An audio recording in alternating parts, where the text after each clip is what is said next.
تو جب تک وہ 22 برس کا نہیں ہو جاتا عدالت عالم میں اس کا فیصلہ نہیں ہو سکتا، اسے پھانسی نہیں دی جا سکتی ہے۔ پڑھے لکھے لوگ ہیں، ویل ایجوکیٹڈ لوگوں نے اپنے بچوں کو بچیوں کو 319 کی تعداد میں مسجد میں بھر دیا کہ جب انگریز آئیں گے اور ننھے ننھے بچوں کو دیکھیں گے تو یقیناً مسجد کو شہید نہیں کریں گے، مگر جس کو آج تک یہ تمیز نہ ہو کہ پیشاب بیٹھ کے کرنا چاہیے کہ کھڑا ہو کر، انسان کے دل میں رحم کا جذبہ کہاں سے آئے گا؟ جب اپنے اوپر رحم کرنے کا جذبہ نہیں آئے گا تو غیروں پر کیا رحم کرے گا؟ 319 لڑکے اور لڑکیاں نابالغ ہیں، مسجد میں بھر دیے گئے ہیں، انگریزوں نے ظلم کا شکار کیا، انہیں توپ میں گولے ڈالے ہیں اور جب فائر کیا ہے تو تمام بچوں کو شہید کر دیا ہے۔ شہر مچھلی شہر کے لوگوں نے عدالت ہند میں کیس دیا ہے، جج بھی عیسائی ہے، وکیل بھی عیسائی ہے، پیشکار بھی عیسائی ہے، مگر اتنا کھلا ہوا یہ کیس تھا، فیصلہ کرتے کرتے کرتے کرتے کئی مہینے بیت گئے، اچانک تمام مقدمات کی سنوائی ہوئی، تعزیر ہند کے تمام دفعات کی تکمیل ہوئی۔ اب عیسائی جج اپنا فیصلہ سنانے والا ہے کہ نہ جانے اس کے دماغ میں کیا بات آئی، اس نے عدالت کی کرسی پر بیٹھ کر مچھلی شہر کے مسلمانوں سے سوال کیا، یہ بتاؤ فیصلہ تو ہم نے کر دیا ہے مگر میرے ہاتھوں میں دو فیصلہ ہے، ایک ہے تمہارے خدا کا قرآن کا فیصلہ، ایک ہے بھارت کے سمویدھان کا فیصلہ، بتاؤ تم کون سا فیصلہ چاہتے ہو؟ کمرہٹی گرام روڈ والوں اور مظفرآباد سے آنے والوں، بس 5 سے 10 منٹ آپ میری طرف تاکو اور توجہ دو۔ مسلمانوں نے بیک زبان کہا تھا ہمیں قرآن کا فیصلہ چاہیے، اس لیے کہ قرآن سے بڑا کوئی فیصلہ نہیں ہو سکتا ہے، قرآن سے بڑا کوئی فیصلہ، قرآن کا فیصلہ کیا ہوتا ہے؟ قرآن بیچ کر کھانے والے کیا جانے قرآن کی عظمت، قرآن بیچ کر جو ہے اپنے پیٹ کا جہنم پالنے والوں کو کیا پتا کہ قرآن کی عظمتیں کیا ہے؟ ظالموں کہ مقدمے کا فیصلہ ہوگا، عدالت کے جج نے کہا ہے جب قرآن کے فیصلے کا تم مطالبہ کرتے ہو تو عدالت میں قرآن کا فیصلہ نہیں ہوگا، جس قبرستان میں تم نے شہید بچوں کو دفن کیا ہے اسی قبرستان میں چلو، وہیں پہ قرآن کا فیصلہ ہوگا۔ اب مسلمان ایک کی تعداد میں نہیں، لاکھوں کی تعداد میں قبرستان کے قریب ہے، عیسائی جج عدالت کی پوری کارروائی کرنے مسلم قبرستان میں آیا ہے، کہا کس قبر میں شہیدوں کی لاش ہے؟ تو مچھلی شہر کے مسلمانوں نے رو رو کر کلیجہ پیٹ پیٹ کر کہا تھا جج صاحب معاف کیجئے گا، ہم غریب مسلمان ہیں، زمین بہت کم تھی، جنازے بہت زیادہ تھے، الگ الگ قبر بناتے قبرستان کی زمین ختم ہو جاتی، مجبوری کی عالم میں ایک قبر میں 4 5 شہیدوں کو ہم نے دفن کیا ہے اور کسی طرح ان کی تدفین عمل میں آئی ہے۔ تو عیسائی جج کہتا ہے چلو کوئی ایک قبر جس میں شہید دفن ہو اسے کھولو۔ تقریباً کئی مہینوں کے بعد جج کے آرڈر پر تمام مسلمانوں کی موجودگی میں عدالت کے عملہ کی موجودگی میں جج کے کہنے پہ قبر کھودی گئی تو مشیت پروردگار مسکرا رہی ہے، مٹی ہٹائی تو خدا کی قدرت مسکرا رہی ہے، لکڑی ہٹی تو رب کا منشا مسکرا رہا ہے۔ لوگوں نے لکڑی ہٹائی ہے، ویسے ہی تمام لوگوں نے دیکھا کہ کئی مہینے شہید ہونے کے بعد جن بچوں کو دفن کیا گیا تھا وہ کوئی مرا نہیں ہے، قبر میں سب زندہ ہے اور ایک دوسرے کو دھکا دے کر کھیل رہا ہے، ایک دوسرے کو دھکیل کر کھیل رہا ہے۔ جج نے کہا جتنی جلدی ہو قبر بند کرو، قبر بند کر دی گئی، آنکھوں میں آنسو لا کر عیسائی جج کہتا ہے اب فیصلہ یہاں نہیں ہوگا، چلو بھارت کی عدالت میں سمویدھان میں فیصلہ ہوگا۔ عدالت میں کرسی لگائی گئی ہے، بھارت کے سمویدھان کا فیصلہ جج دے رہا ہے، تعزیرات ہند کے دفعہ فلا کے تحت مقدمات کی کارروائی سننے کے بعد عدالت اس فیصلے پر پہنچی ہے کہ جتنے لوگ اس قتل میں شامل ہیں حکومت ہند تمام کو پھانسی کی سزا دے رہی ہے، سبحان اللہ،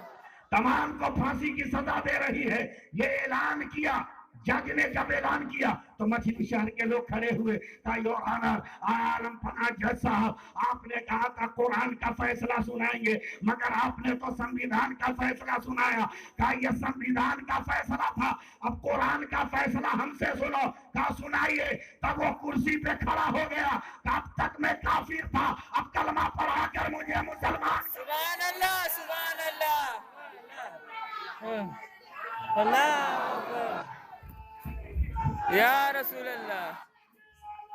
زندہ باد، اب کلمہ پڑھا کر مجھے مذہب اسلام میں لاؤ۔ تب لوگوں نے کہا جج صاحب یہ کون سی تبلیغ ہے، اتنی جلدی اسلام کا گھر کیسے آپ کے دل میں بن گیا؟ کمرٹی والوں اشش کرو۔ وہ جج آنکھوں میں آنسو لا کر کہتا ہے چند برس پہلے ایک مسلمان سے میری دوستی تھی، جب اس نے مجھ کو کہا کہ پتا یہ کون سی چیز گفٹ میں دو، تو میں نے اس مسلمان سے کہا تھا اگر ہو سکے تو ایک قرآن دے دینا، تو تیرے مسلمان بھائی نے مجھے قرآن دیا، میں نے قرآن پڑھا، اور قرآن پڑھتے پڑھتے جب دوسرے پارے میں پہنچا اور جب میں یہاں پہ پہنچا وَلَا تَقُولُوا لِمَن يُقْتَلُ فِي سَبِيلِ اللَّهِ أَمْوَاتٌ بَلْ أَحْيَاءٌ وَلَٰكِن لَّا تَشْعُرُونَ، جو اللہ کی راہ میں قتل کیے جائے انہیں مردہ نہ کہو زندہ ہو۔ تو میں نے قرآن بند کر دیا، جس کا سر کٹا ہو وہ زندہ کیسے ہوگا، جس کا سینہ پھٹا ہو وہ زندہ کیسے ہوگا، جس کا دل ٹکڑا ہو وہ زندہ کیسے ہوگا، جس کا کلیجہ پھٹا ہو اس کا زندہ کیسے ہوگا، جس کا سارا خون باہر ہو گیا ہو وہ زندہ کیسے ہوگا۔ اچانک جب تیرا مقدمہ آیا تو قرآن کی آیت کو چیک کرنے کے لیے سب سے بہترین فارمولہ تھا کہ تیرے شہیدوں کو چیک کیا جائے۔ میں نے مچھلی شہر کے قبرستان میں قرآن کو چیک کیا تو بھارت کا شہید زندہ پایا، تو میں نے فیصلہ کر لیا کہ بھارت کا شہید ایسا ہے تو کربلا کا شہید ہے۔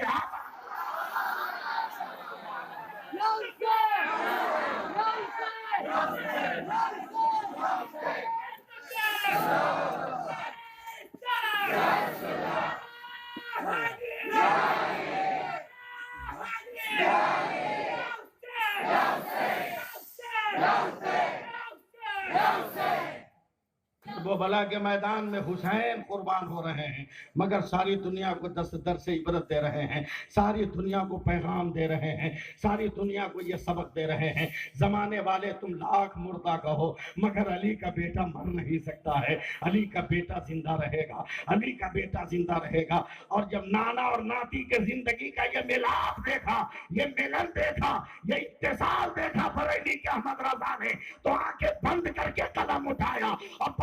امام احمد رضا نے لکھ دیا کہ تو زندہ ہے اللہ، تو زندہ ہے واللہ، میری چشم عالم سے چھپ جانے والا، سبحان اللہ، چشم عالم سے چھپ جانے والا۔ ایک مدت ہو گئی کرب و بلا کے میدان میں امام حسین کو کٹے ہوئے، مگر کیا کمرٹی والوں تم اپنی تاریخ بھی بھول جاؤ گے؟ کیا ان بدعقیدوں کے چکر میں، ان چور چوہاروں کے چکر میں آ جاؤ گے جو تیرے عقیدوں پہ شبخون مار رہے ہیں، حملے کر رہے ہیں؟ کیا اپنی ہسٹری بھی بھول جاؤ گے؟ یہی بڑی مسجد کمرٹی ہے جس کے امام و خطیب حضرت صوفی نور محمد صاحب نقشبندی رحمت اللہ علیہ کمرٹی کے چند حاجیوں کے ساتھ حج بیت اللہ کو گئے ہیں۔ ذرا یاد کرو ان کا حج کرنے کے بعد وہ عراق کی زیارت کو گئے، زیارت کرتے کرتے کربلا مقدسہ پہنچے۔ جیسے ہی کربلا میں پہنچے ویسے ہی ایک مرتبہ مولانا نور محمد صاحب نقشبندی رحمت اللہ علیہ نے یا حسین کہا اور بے ہوش ہو کر کربلا کی زمین پر گر گئے۔ جتنے ہندوستان کے ان کے ساتھی حاجی تھے اور دیگر حاجی تھے، ہوا دیتے دیتے پریشان، پانی دیتے دیتے پریشان، دوا منگا کر دوا دیتے دیتے پریشان، کئی گھنٹے ہو گئے۔ علامہ نور محمد نقشبندی بڑی مسجد کمرٹی کے امام ہوش میں نہیں آئے تو نہر فرات کے کنارے جو آبادیاں ہیں ادھر سے ایک عرب کا پدھو نکلا ہے، ایک دیہاتی آدمی نکلا ہے۔ جب بہت سارے لوگوں کا ہجوم دیکھا ہے، وہ دیہاتی ہجوم کے قریب آتا ہے اور آنے کے بعد کہتا ہے معاملہ کیا ہے؟ تو ان لوگوں نے کسی طرح سمجھایا ہم ہندوستانی ہیں، ہماری مسجد کے یہ امام ہے، ہمارے یہاں کی بڑی مسجد کے یہ امام ہے۔ آج بڑی مسجد پہ نشانے سادھنے والوں یاد رکھو وہ مسلح ولیوں کا مسلح ہے، وہ مسلح عالموں کا مسلح ہے، وہ مسلح لیاقت والوں کا مسلح ہے، وہ مسلح اسلام کے غازیوں کا مسلح ہے، وہ مسلح اسلام کے مجاہدین کا مسلح ہے۔ جب تک سر تن سے جدا نہیں ہوتا مسلح غیروں کے قبضے میں جا نہیں سکتا ہے، غیروں کے قبضوں میں نہیں جا نہیں سکتا۔ یہ ہمارے پرکھوں کی علامت رہی ہے۔ حاجیوں نے کہا یہ ہماری بڑی مسجد کے امام ہے، کربلا کے منظر کو یاد کیا ہے، یاد حسین کا نشہ چڑھا ہے، اچانک یا حسین کہا ہے اور بے ہوش ہو گئے۔ کئی گھنٹے گزر گئے، یہ ہوش میں نہیں آئے۔ تب اس نے نہر فرات کی